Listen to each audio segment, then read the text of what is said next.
প্ৰাণৰ শিল্পী জুবিন গাৰ্গৰ স্মৃতি চিৰযুগমীয়া কৰি ৰখাৰ বাবে অসমৰ প্ৰান্তে প্ৰান্তে অগণন চিত্ৰশিল্পীয়ে হাৰ্টথ্ৰব জুবিন গাৰ্গৰ চিত্ৰ অংকন কৰিছে। যোৰহাটৰ ছটাইত অৱস্থিত উৰণ সেতুত গণশিল্পী জুবিন গাৰ্গৰ চিত্ৰ অংকন কৰিছে দুগৰাকী ছাত্ৰই।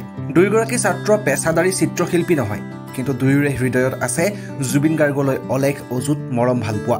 মন গহনত প্ৰিয় শিল্পীগৰাকীৰ নিখুঁত প্ৰতিচ্ছবি খোদিত আছে ছাত্ৰ দুগৰাকীৰ। তাৰে প্ৰতিফলন ঘটিছে উৰণ সেতুখনৰ দেৱালত। যোৰহাটৰ ছটাই স্থানীয় নিবাসী ছাত্ৰ দুগৰাকীৰ নাম বিপ্লৱ গগৈ আৰু জ্যোতিষ্মান গগৈ। হাতত ৰং তুলিকা লৈ পুৱাৰে পৰা জুবিন গাৰ্গৰ প্ৰতিচ্ছবি অংকন কৰাত ব্যস্ত হৈ পৰিছে দুয়োগৰাকী অপেছাদাৰী চিত্ৰশিল্পী। বিপ্লৱ গগৈ আৰু জ্যোতিষ্মান গগৈয়ে যোৰহাট বিজ্ঞান আৰু প্ৰযুক্তিবিদ্যা প্ৰতিষ্ঠানৰ সন্মুখত থকা উৰণ সেতুখনত জুবিন গাৰ্গৰ ছবি আঁকি প্ৰয়াত কিংবদন্তী গণশিল্পী জুবিন গাৰ্গলৈ শ্ৰদ্ধা নিবেদন কৰিছে।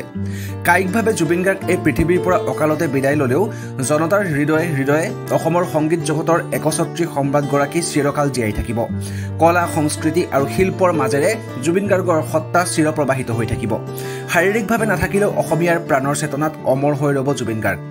জুবিন গাৰ্গৰ স্মৃতি যাতে চিৰযুগমীয়া হয়, তাৰ বাবে ছবি আঁকি থকা অপেছাদাৰী চিত্ৰশিল্পী দুগৰাকীয়ে এনেদৰে কয়। এইখন অঁকাৰ মেইন মটিভটো এয়ে যে জুবিন দা যিহেতু আমাৰ মাজৰ পৰা হেৰাই গৈছে, আৰু জুবিন দা যিহেতু কলা সংস্কৃতি এইবিলাক সকলোবোৰ ভাল পায়, আৰু সেইবোৰৰ মাজেৰে আমি জীয়াই ৰাখিব লাগিব। গান আৰু বেলেগ ধৰণৰ যিবিলাক সংস্কৃতি আছে সেইবিলাকৰ লগতে আমি ছবিৰ মাজেৰেও জুবিন দাক জীয়াই ৰাখিব চেষ্টা কৰিছোঁ। আৰু সেয়েহে সকলোৱে যাতে আহোঁতে যাওঁতে চাব পাৰে, সেইকাৰণে আমি জুবিন দাৰ এই ফটোখন আঁকিছোঁ, আৰু জুবিন দা যাতে অতি সোনকালে ন্যায় পায় সেয়াই আশা কৰিছোঁ। জুবিন গাৰ্গৰ মৃত্যুৰ শোক অসমীয়াৰ মনৰ পৰা আঁতৰি যোৱা নাই।